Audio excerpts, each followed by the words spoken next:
Happy holidays. So, full disclosure is December 13th at about 5 o'clock.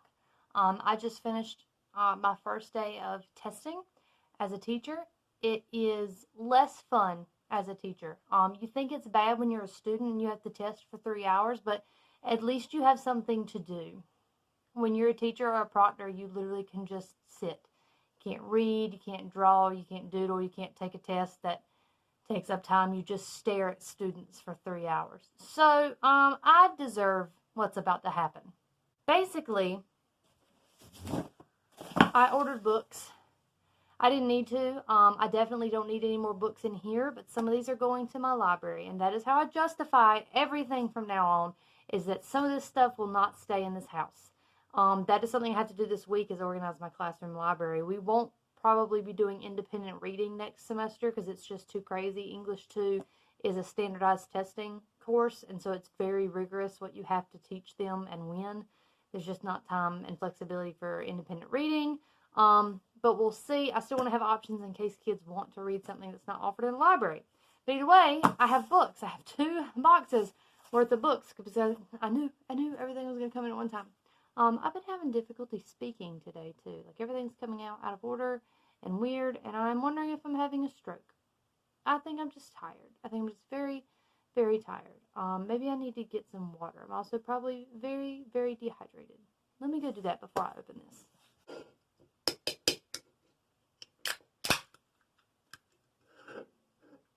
It's appropriate. It's just LaCroix. Yeah, that's better. I already feel more normal. Okay, so like I said, I've got 2 boxes. So there's, I don't know if I'm gonna do like a full like haul video. Like, am I gonna go to Enjoy this week like I want to? Because I want to. Or am I gonna wait till next week and put this in that video? Or am I just gonna do a haul video of this stuff? I think I'm just gonna do this. I have a secret at the end of the video that I'm going to unbox. Like, see, again, speaking is a problem for me today. You're all going to have to bear with me because I'm not filming this. This is a one-take video. Just stick with me. All right. My forearms and biceps are dead. I made cookies this weekend and I'm out of shape. So that was a trial. I don't fully remember what I ordered, but I do know I ordered about 18 books. So we're gonna see what's in here and in what order. I'll try to stop talking as I make noise because my audio already sucks. Okay, that's not gonna work. Come on. You can't even see it, so what do you care? Come on. All right.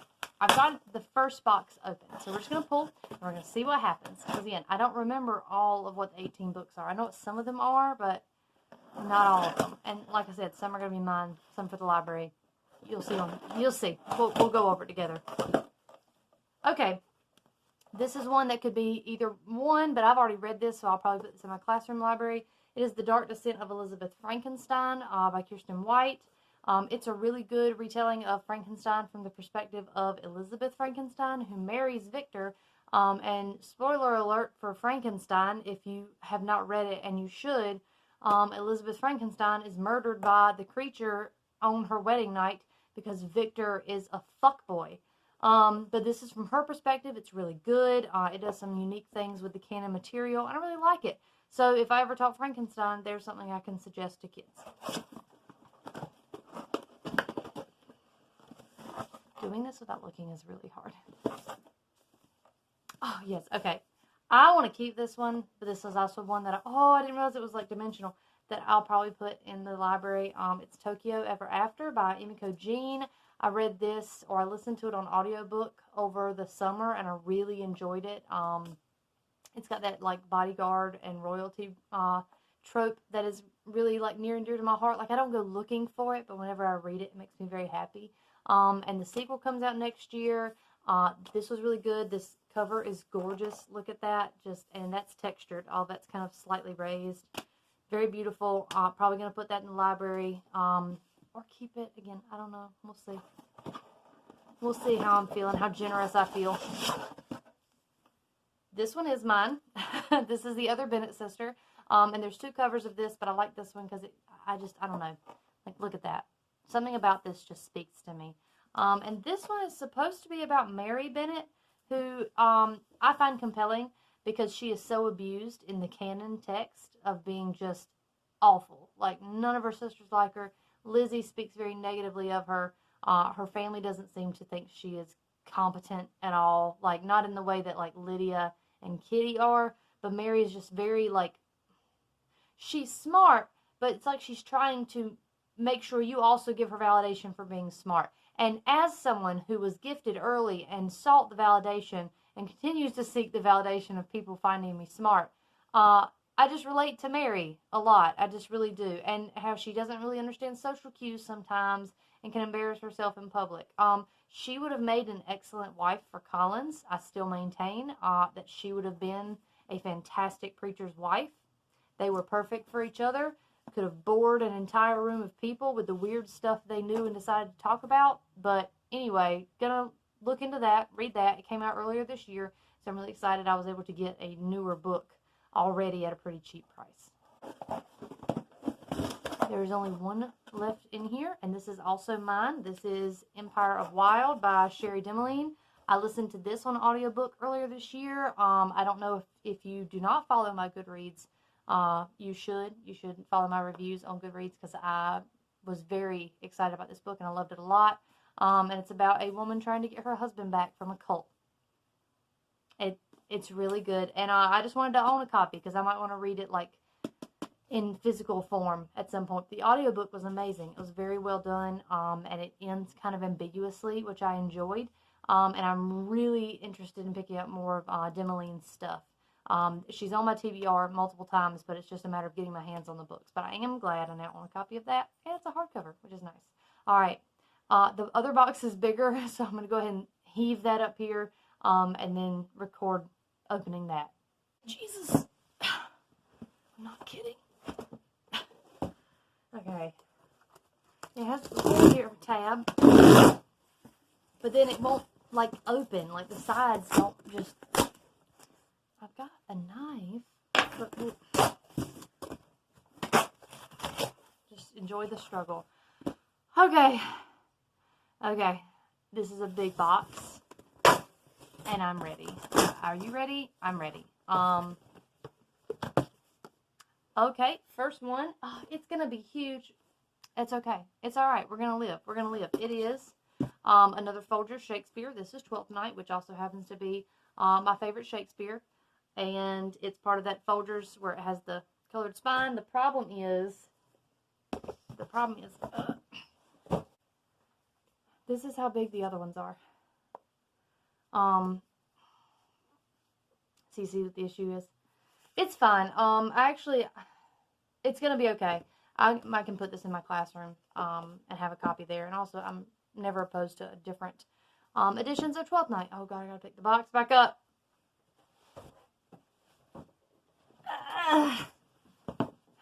Okay. But I'm excited to own that. Anyway. Oh, cool. Okay, yeah, this is going to my classroom library, too. This is, Speak, the graphic novel. I remember watching this movie, and I did not know it was based on a book. I own the book, and I have the book in my classroom library. This is, the graphic novel version, so it's illustrated. I only have a few graphic novels in my classroom library, but they were very popular this year.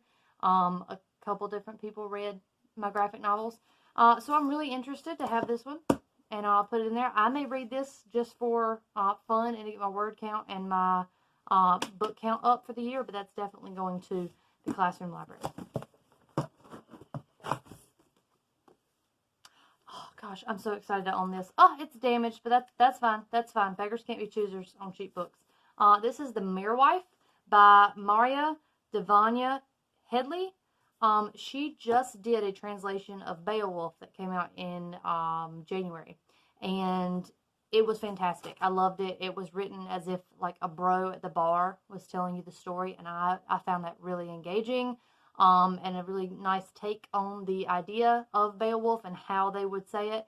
And hearing how my coworkers teach Beowulf, I think that the kids would also really enjoy that interpretation. This, however, is about Grendel's mom. It's the same author, and it's about Grendel's mom And it's sort of a retelling adaptation of that from her perspective, sort of. So I'm really interested to read this as a companion to Beowulf and like Grendel, as sort of different perspectives of the same event. And that's a really pretty cover. I didn't realize it was going to be so bright, but like, and it doesn't pick up on camera. This is like fluorescent yellow and orange. It's like if someone took a highlighter. And it looks really neat. So yeah, this one stays with me for now.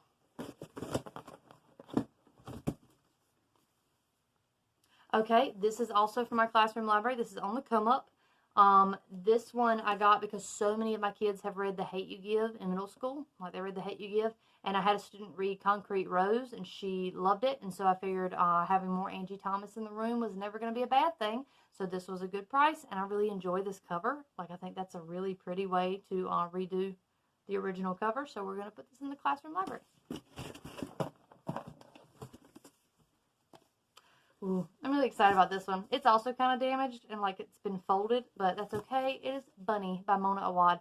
I hear Kayla from Books and Lola talk about this all the time, and also I'm really intrigued by the cover, how bright that bunny is. Good Lord.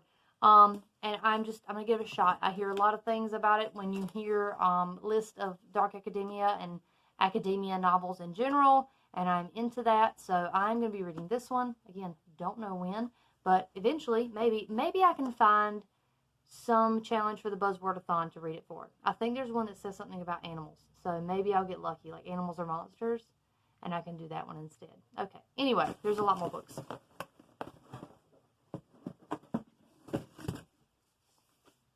Oh, good. Okay, I got More Than Just a Pretty Face.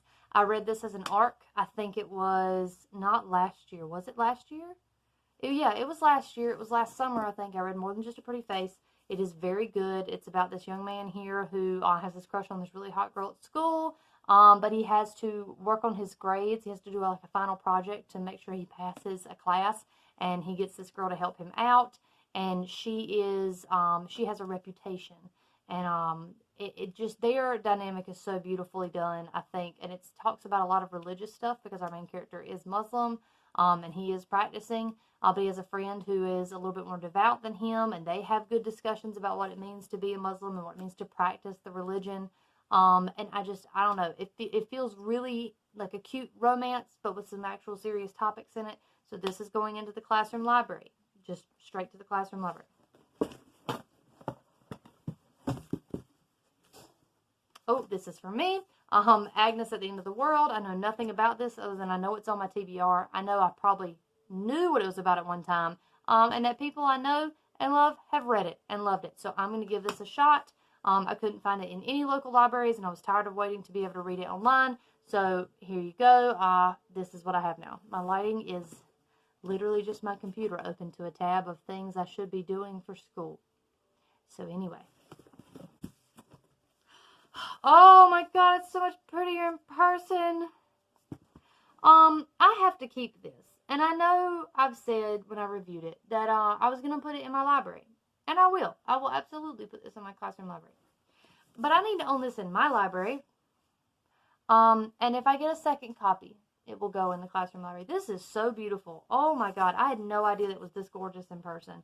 The orange is so much like brighter and peachier than I thought it was when you see pictures of it online. But this, I'm talking about it and not even saying what it is. It's That Way Madness Lies. And it's retellings of Shakespeare's tales by a bunch of different authors.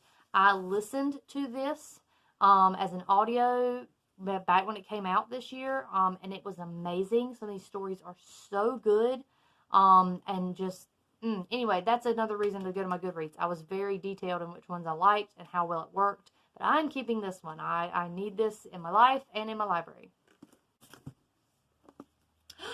Yeah, this one's also for me. It's Down Comes the Night by Allison Saft. I read this as an ARC, and I needed to get my hands on a finished or final copy. I'm very excited to own this now. This is a very good gothic romance with some fun fantasy elements thrown in. Surprisingly spicy, and just really good for the vibes. If you're, especially this time of year, like if you're looking for something that's really good for a winter read, this is the one to do it. Also, if you have not read The Wolf and the Woodsman by Ava Reed, you could also read that. Make it like a a twofer. Both of those are really good for the winter vibes. Anyway,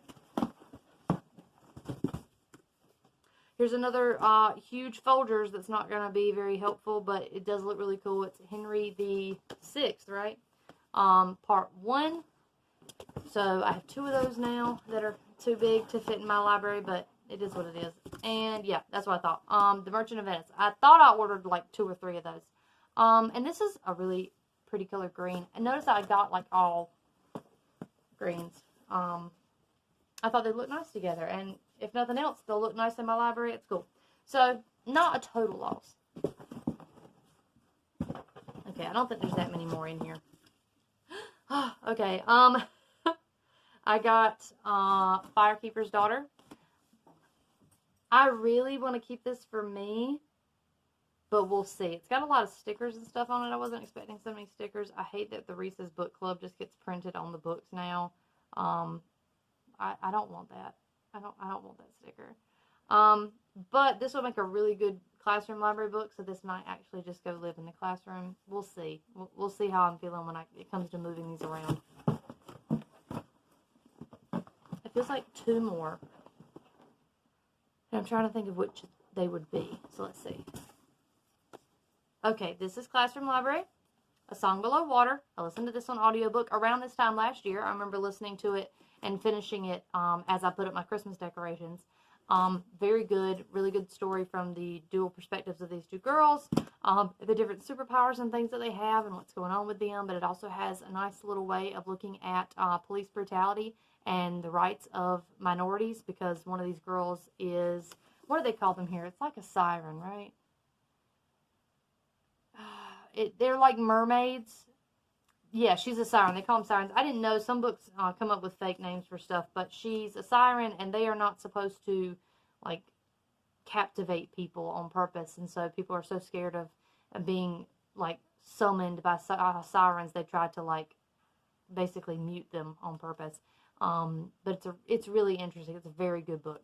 I'm ready to read the sequel. I keep meaning to pick that up because it came out this year, and I just haven't yet. I think I may see if I can find the audio of that and listen to the audio over winter break. We'll see. Alright, there should only be 1 left. Okay, it feels like 1. Alright, this last one is also for me. It is The Initial Insult by Minnie McGinnis, and if I am correct, yeah, this is a retelling of The Cask of Amontillado, which is like my favorite Edgar Allan Poe story. And I am very excited to see what gets done with that material with this book. So, that is it. That is it of those books. Here is the surprise unboxing. I bought the Owlcrate Advent Calendar. The box came like this. It's kind of taped up and swollen. And, oh, okay, cool. I'm assuming that tells me, oh my god, okay. That's cool. That's really cool. I enjoy that. Everything, it's this nice blue box. Everything is numbered. Everything has numbers on it. So we got like a 4 here. This is an 8. You know, it tells you what, I guess, day it should be opened on. And then this is, their design was really cute. It's scratch-offs to find out, like, what it is. That's so cool. I enjoy that. That's going to be really fun. Okay, I thought about doing the first one on camera here because it's the 13th, and if I open one a day between now and Christmas, I'll open the last one on Christmas Eve. So, I'm inclined to go ahead and open one now. Let's see how far one is from the top. That'll give us an idea. Alright. It's not very close to the top. Oh my god, one is the big one. Okay, this is one, so I'm going to put the rest of them back in here. I kicked my camera a little bit. It's going to be fine. I think there might be, I know there's some tea in here eventually. I am really excited about that. Alright. Oh, my husband's home. We're going to have to pause. So underneath the number, it has a title of kind of the day, and it says Sleeping Welsh King. So one sleeping Welsh king, I guess, is kind of how they're doing it. I think that's a reference to the Raven Boys. But I don't know because I've never read that series. And it says when to open it. It says open it on December 13th. So this was perfect timing. And I'm going to scratch it off as soon as I open it. A little coin. Alright.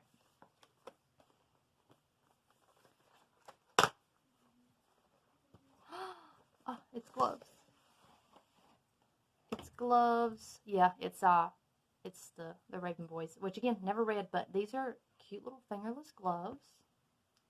I will model them for you, which is just in time because we have no heat in our school building. So, but they're fingerless gloves with the neat little mitten top, so you can undo the button here and put them over as a mitten, and it has a button here with the symbol on it. These are really nice. I'm going to enjoy these so much tomorrow because maybe I'll actually get work done if my hands can be warm. These are cute. All right, let's scratch this off and see who made it. Oh, that's so fun. That's really fun. That's a good idea.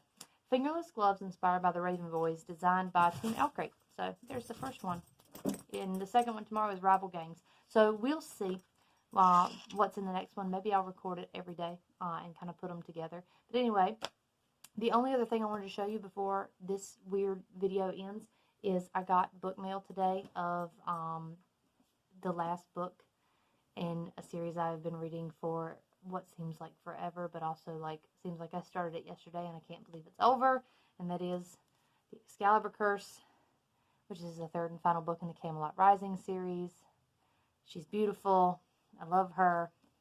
And I hopefully get to read her this week. I'm doing a buddy read with Gina, and I'm going to kind of keep you up to date with that and what we think about it. Hoping to get through it this week because I only have 2 weeks of winter break, and I'm looking to squish so many books into that time. I'm going to do a sort of TBR video as well, and I'm going to go ahead and start pre-recording my 12 Days of Christmas because Christmas actually ends, Old Christmas ends, like the first week of me teaching in the new year. So I'm going to try to film as much as I can about my wrap-ups of this year and the goals I have for next year. And anyway, this has been fun. I hope you enjoyed the chaos and seeing what books I have ordered for myself. And now I'm going to finish my homework and maybe get something to eat. Bye.